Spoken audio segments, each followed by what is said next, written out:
Hello, everyone. Welcome to this episode of the Expansive CEO podcast. And we are following on from our last couple of episodes where we were talking really deeply about money stories catching money stories in the moment, becoming like the awareness, especially last week, especially we talked about, hey, here's the money story that we talked about a few weeks ago or a month ago. Here it is playing out right in front of our eyes.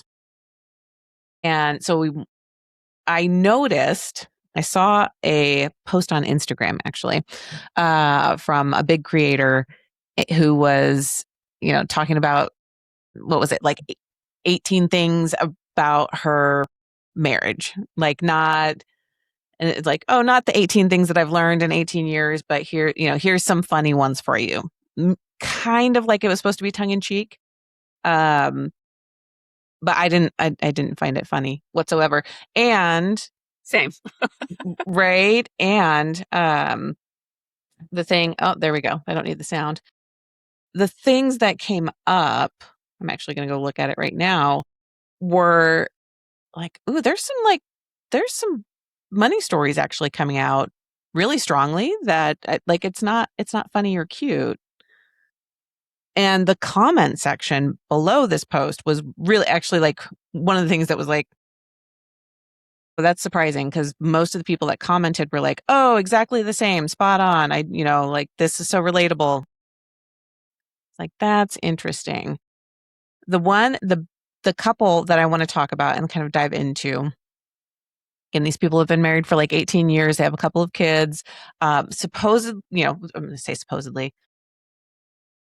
This person projects that they make millions and millions of dollars per year, like 7-8 figure coaching business type thing.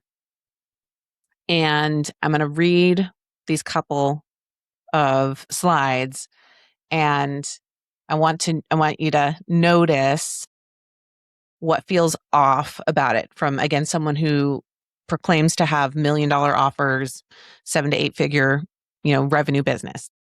So number 5, come home from Target with 5 bags and answer, I don't know, just some stuff, when he asks what you bought. Okay. So you're going to Target and you don't want to say what you bought. Like, oh, I can't tell you what I bought.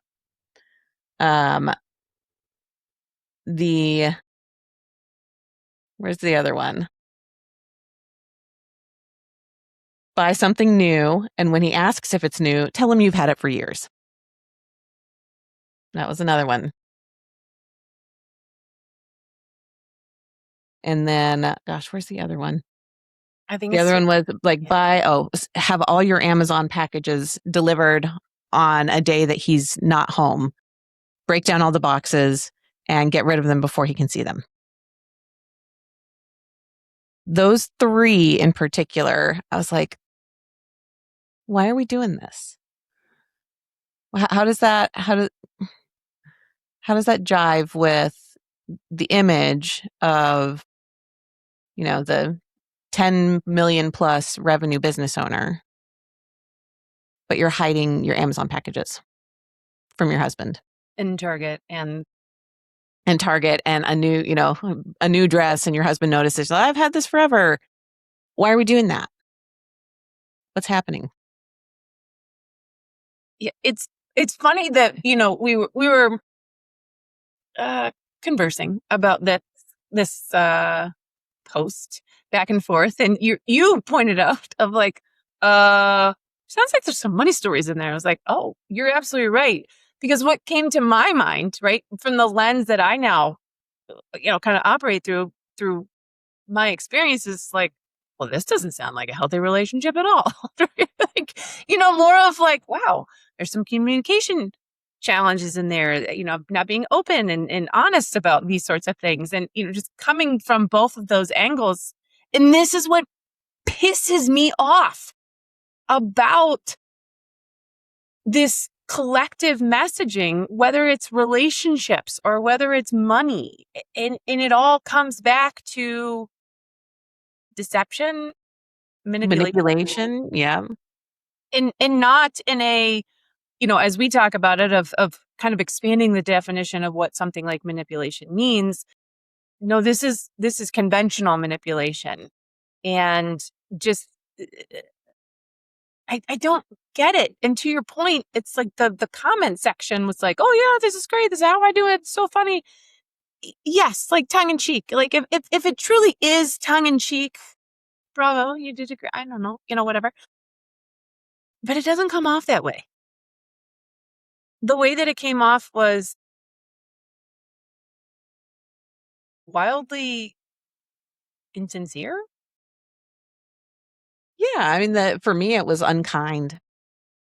Like that's what it actually felt like. At the heart of it was like, that's not very kind to your husband. Um, and I'm not one to say like, some people grow up in households where they tease each other, and teasing is the highest form of, like love to them. And um, I would also challenge that. I think there's a lot to challenge within that dynamic as well. But it's with comedy and with things that are funny. Things are only funny if they have pieces of truth. If it's completely if there's no truth in it whatsoever, we read it as absurd, right? And we don't necessarily find humans don't necessarily find humor in things that are completely like 0% false.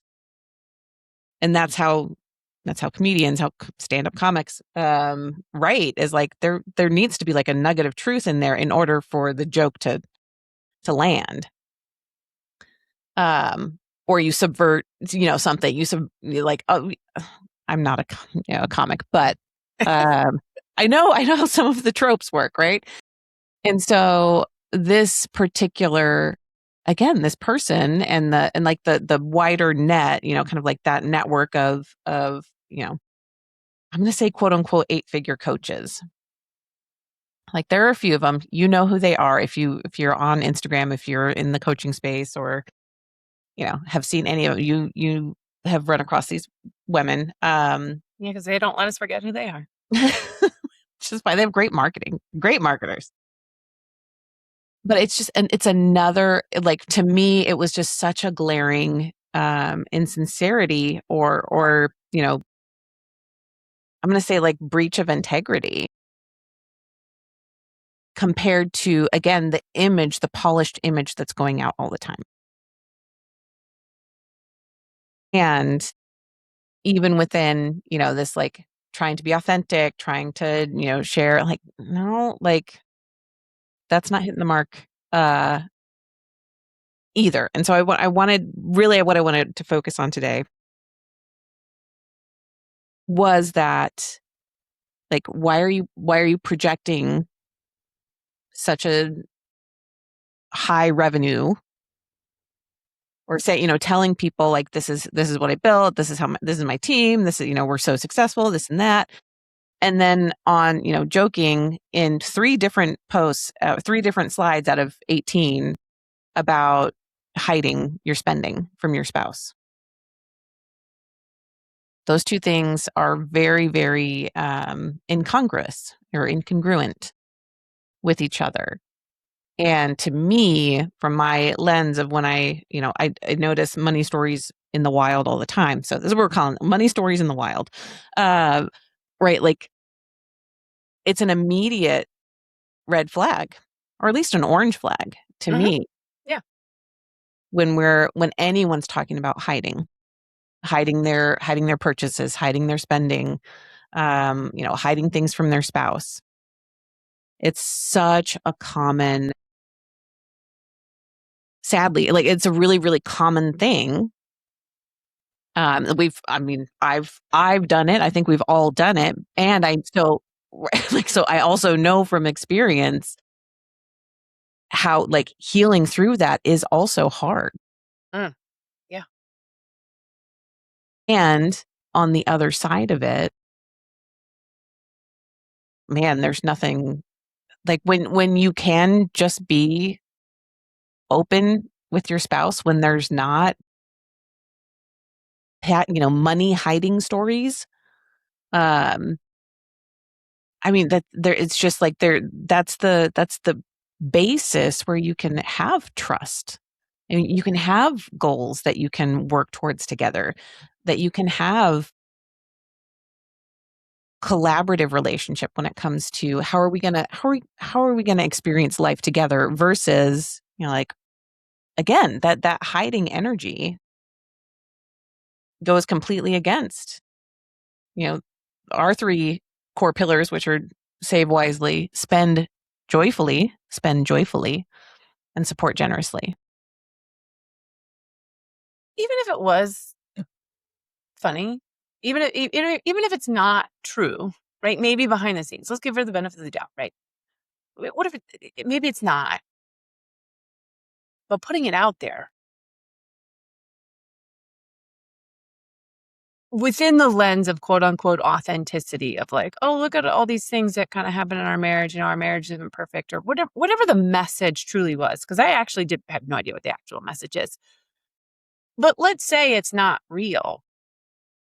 But of all the people who responded and all the comments who say, spot on, yeah, that's me. This is, it's funny. We do have the same thing. Like, that's what pisses me off, is that this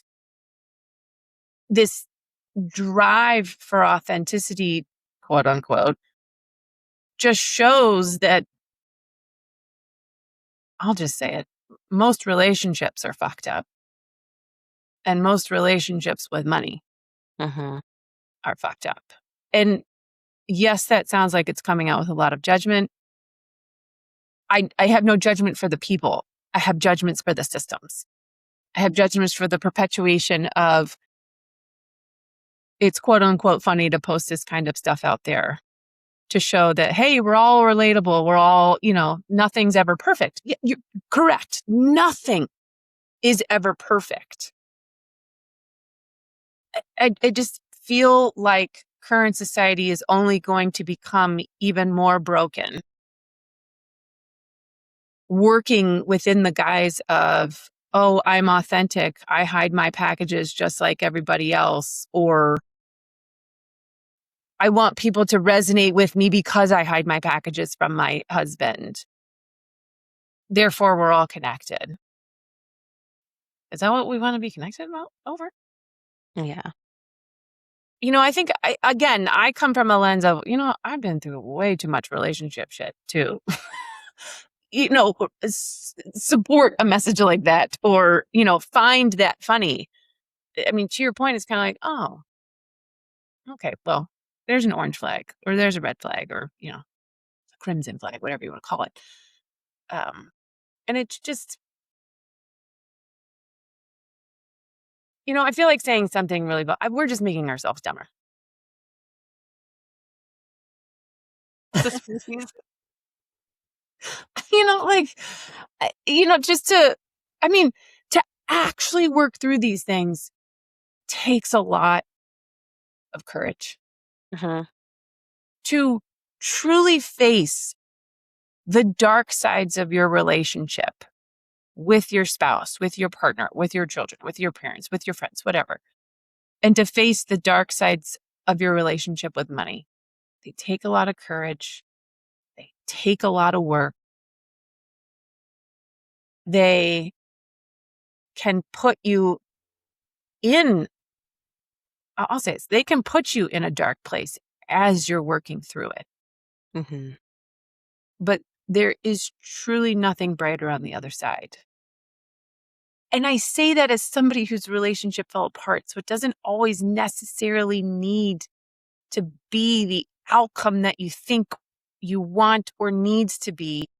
But if you have the courage to go through the really dark parts of it, it is brighter. Mm-hmm.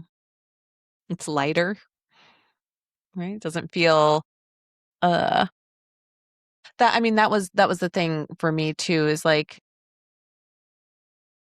putting myself in the space of that, being in a relationship like that. Like, I wouldn't want to be on the receiving end of those jokes. Like, that would hurt me if that was, if my husband said that about me. Well, That would hurt my 100, husband if I said that about him. well, 100%. And I was going to say at some point, or what crossed my mind was, imagine if Okay, imagine if a man said that about his wife on the other end. Like, Jesus Christ, the whole internet would be up in a roar.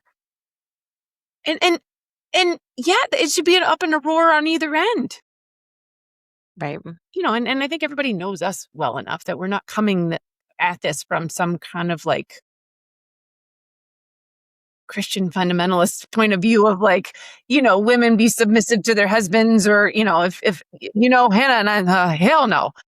But to have this also, if that is your space, then, swim within it. That's just not Yes, anyone's yum. that's not the pool that Hannah and I swim in, but if that's the pool that you swim in, enjoy your water.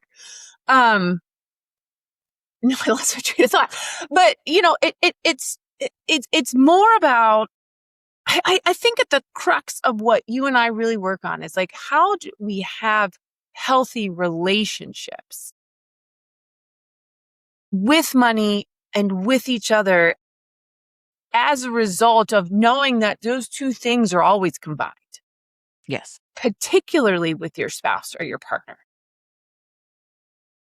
And recognizing that behavior in one, within your human relationship, behavior in one permeates behavior in the other, i.e. money, and vice versa. Behavior in money permeates the relationship on the other end. And the crux of what our message is figure both of those things out in whatever way works for you. Mm-hmm. To do it from a place of love, to do it from a place of kindness, to do it from a place of understanding that you're both very different people. And difference doesn't mean friction, although it can. And friction is not necessarily a bad thing. It simply means broader understanding and patience and compassion and cooperation. And that has to do with money and a person. Yeah. Yes. And you mentioned such a good thing before we started recording is this like the money story. Is it the money behavior or is it the money story? Um, and the behavior is not the story. The behavior is like on the surface. The story is underneath. And so that's the other place that I wanted to maybe spend more time today, because the hiding piece is something that I have seen over and over and over again. And with some clients, that has been their main money behavior tied to a very, very deep money story underneath. And learning how to move past that behavior, especially of hiding. I mean, it's hiding money from your spouse, hiding spending from your spouse. Again, we are talking about like an otherwise healthy relationship, non-abusive, right? Like if you're in a situation where you need to hide money, that's a fully different topic. Um, so we're talking about otherwise, like, oh yeah, we want to stay married, we like each other, we love each other. But there's this thing that, I do or they do where, yeah, I don't want them to see the Amazon packages. I don't want them to know when I've gone to the store and bought new clothes. If I get a new purse, I pretend that it's an old purse. Well, I've just had this forever. Why does that, again, put yourself on the other side of that if you're like, hey, I haven't seen that thing before. Right? So for me, if my husband went out and bought like a dirt bike, which he would never do, but let's say he like comes home with this dirt bike and I was like, oh, like that's interesting. Like when did you get that? Or, oh, you got a dirt bike. And if he was like, no, I've had this dirt bike for like 5 years. You just didn't see it. Like, why that's gaslighting. That's actual gaslighting. He's in the garage throwing dirt on it. Right. Yeah. And like scuffing it up so it doesn't look new. Um, oh, and we know that gaslighting is harmful, like psychologically harmful to other people. And so even like to joke about it, like you're creating a resentment. You're creating doubt inside your partner. You're creating resentment of like, no, I know I haven't seen that before. I'm like, "Oh, okay, I guess." But there's doubt. You've now sown doubt with your partner and because you lied to them, like straight up just lied.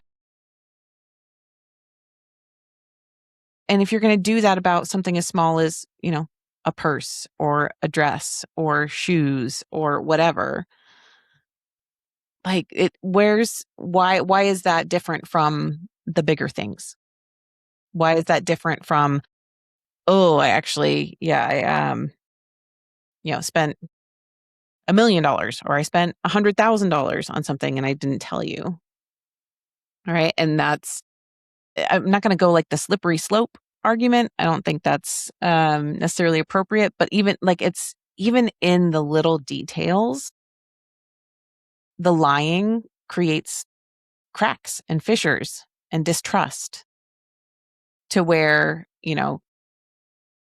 even if you've never lied about anything big or hidden anything big, those little pebbles of doubt are going to, like, how could your partner not? How could your partner not be on guard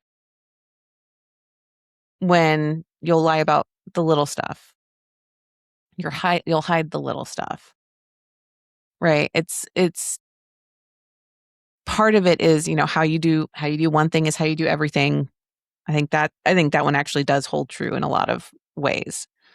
Um, but it's not, again, it's not it's not kind, um it's not coming from love. It's not coming from, hey, I want to collaborate with you, build a life that we both love together. It's saying like, I have my secret desires and how I actually want to live, and I'm not going to tell you about it, even in these little ways, right? It's like the microcosm does scale up in different ways to the macrocosm of how your relationship actually works. And if you want, like, if that's after 18 years and that's how things are, like, do you really want to project that out to 36 years? Like, if that same energy was there doubled in 36 years, is that better or worse? Like, that seems like it's like the snowball of like building resentments Uh-huh. over time. Like, I don't know. It's not a relationship that I would want to be in. And it's not the way that I want to relate to my partner. And I also don't think it's the way that people, have better, healthier relationships overall. Yeah, I don't think it's truly. If we're all honest with ourselves, it's not a relationship anybody wants to be in, right? Again, I'll come back to the internet, right? You have posts like this that make a quote unquote joke of it, and then you throw a stone anywhere else on the internet, and it's all like, well, you know, I'm being gaslit, and I walk away, and like all these things that people don't want in a relationship. So again, society, which one do you want? Do you want the tongue in cheek, oh, this is funny and this is how we roll? Or do you not want all of these tiny fissures that create big chasms in relationships as they compound over time? Like, which one is it? Do you want the humor of it? Or do you want the reality of it? Yeah, no, that's such a good point because it's like, I guess this is where I was like trying to go with that analogy too. Like, okay, if it's like this after 18 years, then what is 36? And in my brain, what that looks like, or like the visualization is like, when you're charting a course in a boat or in an airplane, 1 degree off right now is, in the next 5 minutes, it's not going to be too far off course. But if you keep that 1 degree off of what you actually like, the relationship that you actually want, like over time, you maintain that 1 degree off, it gets farther and farther and farther off course till you have to really come back into course correct. And having been in this industry for 20 years in the financial industry, I have seen it. I have seen spouses grow apart. I have seen these types of things compound over time to become a bigger deal when they, again, when the pebbles compound and compound and add up and add up and add up, now suddenly you have, a boulder size issue versus a pebble size issue to deal with. And what happens on the other side of that? Divorce is a very common one, right? Or if you're not willing to get divorced, just like such a painfully toxic marriage that hurts to be around. Hurts everyone to be around. It hurts everyone. Right? Like as a bystander, it hurts. Like I can't even imagine what it would be like to be in a partnership like that. And yeah, I've had the, you know, um, honestly, from a learning perspective, like the privilege of being able to see inside a lot of different relationships. And what I know is that, joking about hiding things, actually hiding things, right? Even in small form, it does add up over decades to be the thing that, okay, now you're 50, now you're 55, and you're like, I can't deal with this anymore. I'm done. And then, the divorce came out of nowhere or whatever the story ends up being, right? It's like, no, it didn't come out of nowhere. It came out of little resentments building up over many decades. So let's go back to the behavior versus the story. Uh-huh. What do you want to, because you were asking about that. What do you want to know about that? Yeah, it's just this roaming question in my mind that quite honestly, I haven't landed on it yet, but it's like, what do you see? And you may have already hit on it. Like, what do you see as the most common, the most pervasive? Oh, now maybe there's two questions here. The most common and pervasive story, and then the most common and pervasive behavior. Hmm. Yeah. I would say one of the most common behaviors is hiding.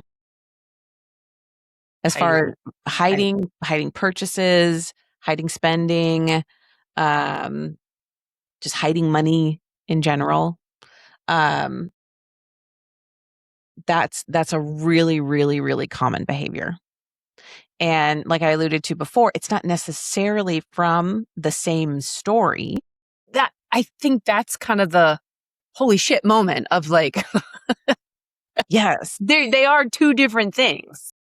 exactly. Exactly. And that's in the money story meditations. And whenever I do like the money story presentation with a group or anything, like we separated that out. Like it's not the behavior on top. It's the thing underneath. It's not even the oh shit moment of, um, noticing how the trigger of, I feel angry about this. I feel scared about this. I feel sad about this. I feel like I'm going to miss out if I don't do this thing. Right. Um, but that's the behavior. That's not the story underneath. So I'll give a couple of different examples actually of hiding being the behavior and then what's the story underneath. So I had one client who, um, it was actually a very similar story, to what the literally hiding purchases. Her mom would take her shopping and they would get new clothes, they would get whatever, like stuff that they that she needed. That wasn't like extravagant or anything. And her dad was the one who paid all of the credit card bills. Um, and her mom used the credit card, right? It's not like it was actually being hidden, but every time they would get home, her mom would say, "Okay, now go hide these so your dad doesn't see it. Take the bags upstairs really fast. Hide it before your dad gets home." And so my client's like, she was little at the time, right? Like 10 years old less. This was the formulative time of how does money work in my family? What are the systems? How do we navigate money together? And she was learning we hide purchases. And then on the other side, she also was smart enough to see, like, she saw her dad, come home with his briefcase and sit down at the table with all the bills and get the checkbook out and write the checks. And then she would hear them talk about, like, oh, like he has the credit card bill right in front of his face, and he can see all the purchases that were then, hidden away in closets. And so there wasn't really any hiding. So it's like, what was that accomplishing in the end? And she saw that. She saw the disparity between, like, this isn't doing what mom thinks it's going to do, right? And yet the behavior persisted into her own adulthood of like keeping things hidden, keeping purchases hidden, hiding, and kind of like hiding stuff from herself even. And that was a thing that whenever it would come up, like the invitation for me was, one, I'm not here to tell you what to do or not to do with your money. I'm just here to help you, sort through your options and make the best decision for you. She chose to like work with a coach for a different thing, and she was like, "I didn't tell you about this. I feel like I feel like I'm hiding it from you, and I feel bad." Like, her experience was, I feel bad. I feel like I'm lying to Hannah because I'm not telling her about this big expense that I decided to say yes to. And so she's like, ooh, she was afraid, but she also knew that in order to actually like do the plan that we were working on, financial plan, like, we had to just have the data. We just need to know what it is. We don't, no judgment. I was like, oh, great. Okay. Let's figure it out. Let's, let's work it into the spending plan and see what that does over time. And so, uh, over and over, I had to invite her, remind her, you don't have to hide anything. I'm not your dad. Yeah. Like, honestly, I'm not your dad or your mom. Um, but that energy of hiding, right? It would come with the behavior, rather the behavior of hiding would come with anxiety and fear of, I'm doing something wrong, even though, like, I'm looking over my shoulders like, who's doing what wrong? Like, there's nothing wrong here. You just made a financial decision. That was it. There's no judgmental energy there.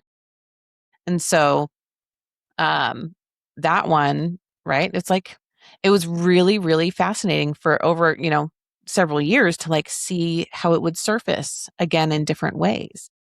And when it would, kind of like we talked about last week, I would call it out lovingly, like, oh, hey, look, that piece is coming up again.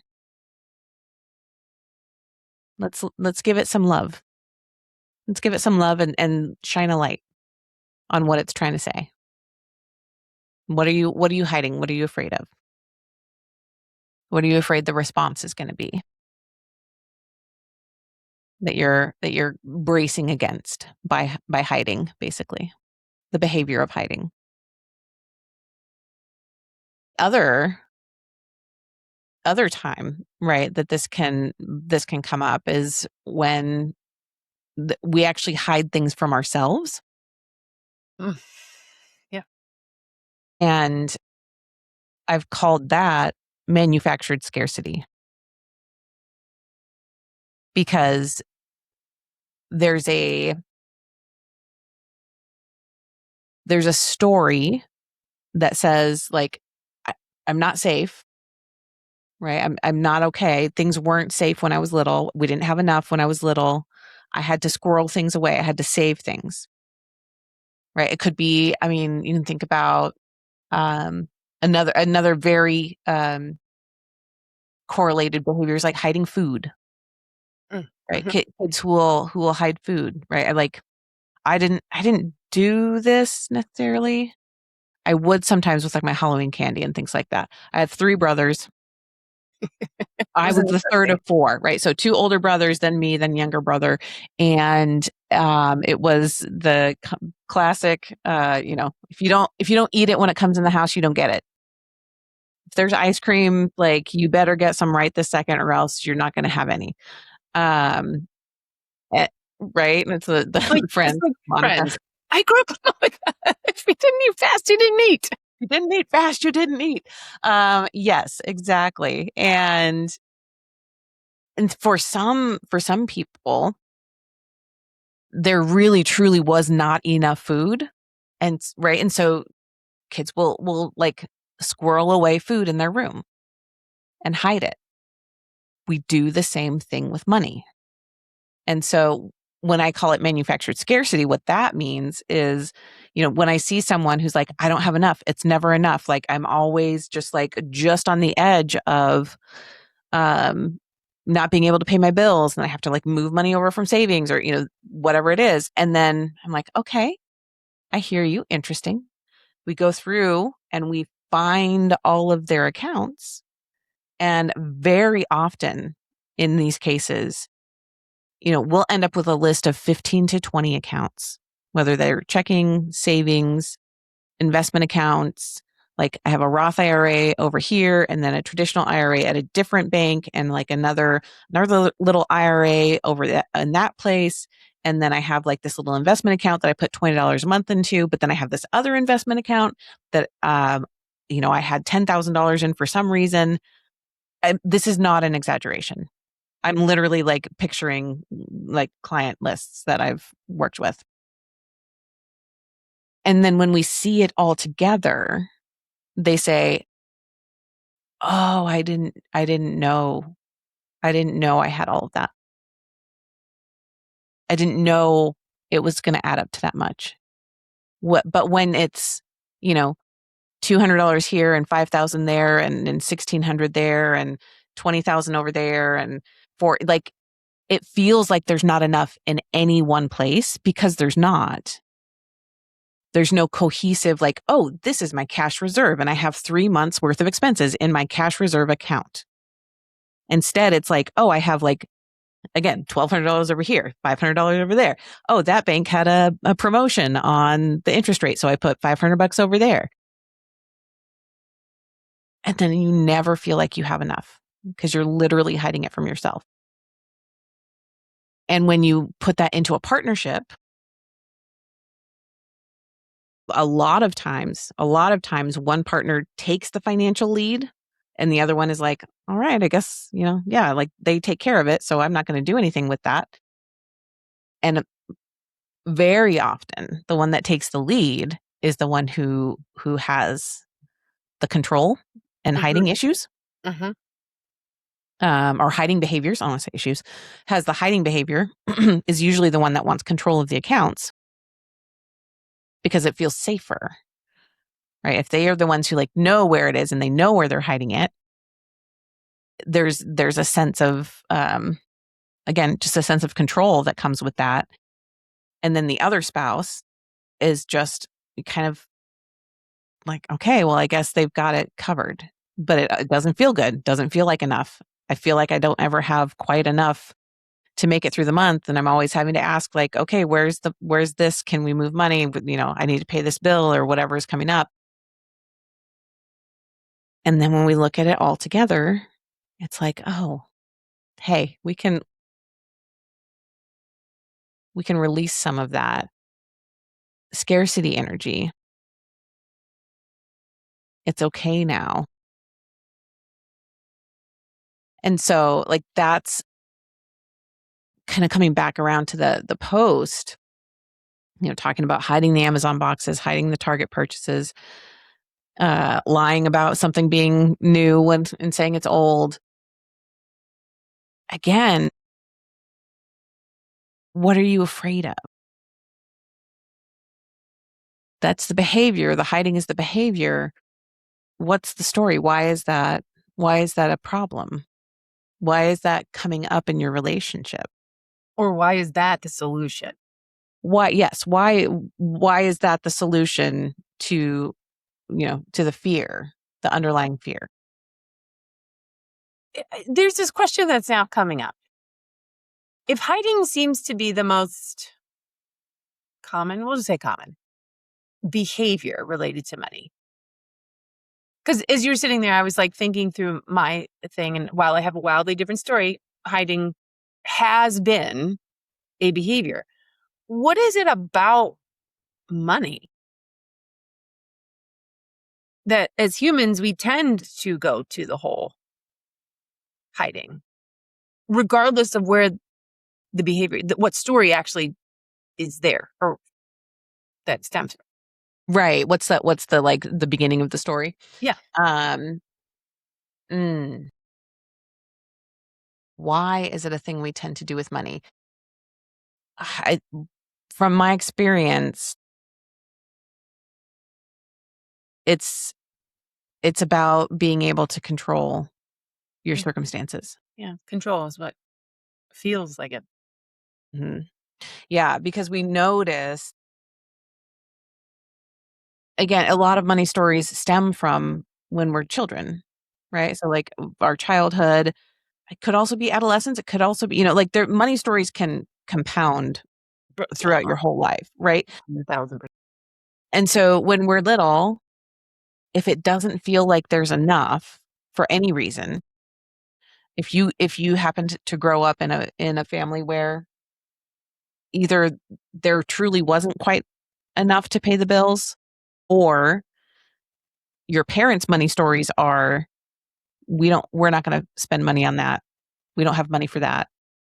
And they make you feel, because I have had clients where this was the case too, where their parents actually had plenty, but the story was always there's not enough for that. You can't do the things you want because we don't have money for that, or we're not going to spend money on that.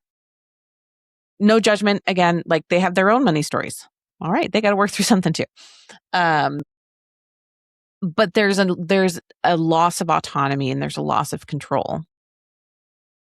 Right? We don't get to choose what we want to do. We don't get to choose, maybe the clothes that we want to wear. There's a loss of autonomy that comes with not having enough money when we're young. Loss of creativity, loss of being, like we can't do the things that we want to do because we don't have money, whether that's implied, or rather whether it's implicit or explicit. Because some parents hide that from their kids. Some people tell their kids straight out. Um, and then the same, like when we're in a relationship later. And actually, if you go to Substack and subscribe to the first set of $1 million questions, we actually go through this too. Not this exactly, but when you're getting into your first relationship, when you're maybe getting married, when you want to combine accounts for the first time, it can be one of the hardest pieces of getting into a relationship is talking about money. And so there's just all of this cultural baggage around, we don't talk about money. So that's part of it. It, like, the societal hiding is kind of um the benchmark. You don't talk about your salary, you don't talk about your bank accounts, you don't talk about how much you have in savings, you know, you don't talk about how much money you have. with people. That's kind of a societal norm. And then again, from a person to person standpoint, then we notice that the people who have more money, or we perceive that the people who have the money, who hold the money, have the control, and they get to control their lives more. And so again, like, I want to maintain control. I want to do what I want to do. Here's the part in relationships a lot. I want to do what I want to do. You don't seem to want to do the same thing I want to do. So I'm just going to do it anyway. And I'm not going to tell you about it because I don't want the emotional fallout. This is the other, I guess this is part 3, right? It's like, I don't want you telling me what to do. I want to control my own self. I've noticed in the past maybe that doesn't go well when I tell you what I'm going to do. So I'm just going to hide it. I'm going to do it anyway. I'm going to do what I want to do anyway. But I'm going to hide it from you and lie to you about it. Because that's how I get to keep control of my own self and do the things that I want to do. Yes. Does that Oh yeah. help? Does that resonate? Yeah. And it definitely resonates with me. I mean, that was part of my story. It's like it all led to the emotional fallout of like, when I tell you, it never goes well. And I have to like fight for my reasoning. I need to fight for my just desire for it. And like, it was the automatic shutdown. Yeah. I have to defend my desire. Yeah. That's what it was. And, somebody who's not great at communicating her, hasn't been great at communicating her needs because, the story also was growing up. You're fine, move on, who cares? Okay, well then, it all compounds. It's all related, right? The conditioning that, from your parents outside of money, your conditioning from your parents inside of money, all leads to everything else in your life, whether that was a positive conditioning, because sometimes the positive conditioning could eventually cause tension in a future relationship because someone comes to the table with a different money story. And then, then these things come flooding, coming in tension with one another. You have to deal with it. So long story short, yes, it resonates. And your explanation also demonstrates the complexity of all of this, and that is part of the human condition. Because I think anybody listening can be like, oh yeah, at least parts of that resonate with whatever that I've experienced. And to recognize, coming back to it, coming back from the original post of like, it didn't land very well, didn't resonate very well. But that's because there's so much behind it. And to brush it off as if it's something that's just a part of life and what we all deal with, didn't have to be. Right. Yeah. And for me, it was that and again, I've been there. I have worked through that with my husband and him with me. Like we have been through that fire of figuring out how to talk to each other and how to express what we each really want and need. And then to be able to spend money on those things.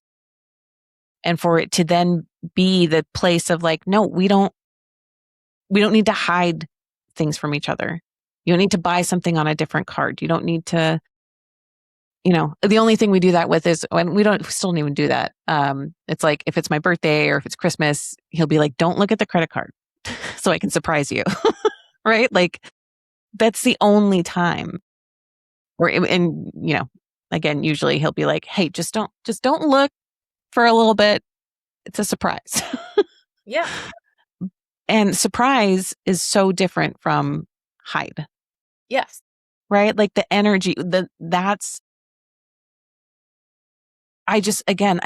been through it. I know it. I know that it actually hurts both partners from both sides of the equation. And to brush it off as a joke is to minimize the harm that it's actually doing.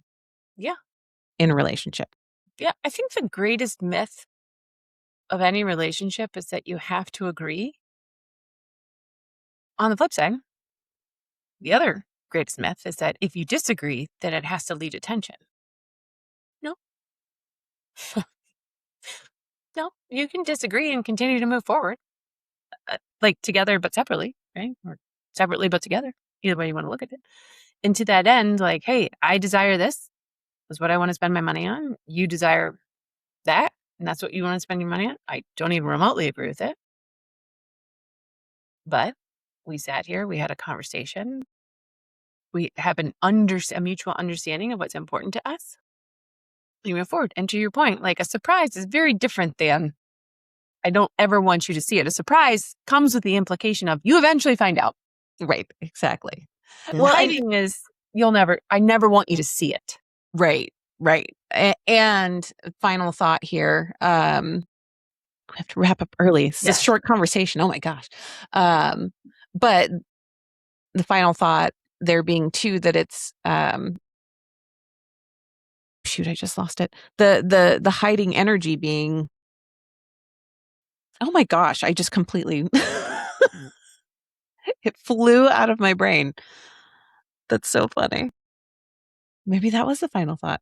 The surprise, right, is the, like you said, it's the positive emotion that's there. The positive use of that versus, having to,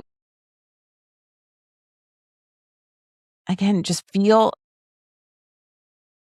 like you can't move forward together. That was the final thought that I wanted to come through was like, you can't actually build a future that works for two separate humans. Again, if you're married, if you're partnered, you're still two separate human beings. You're not one entity.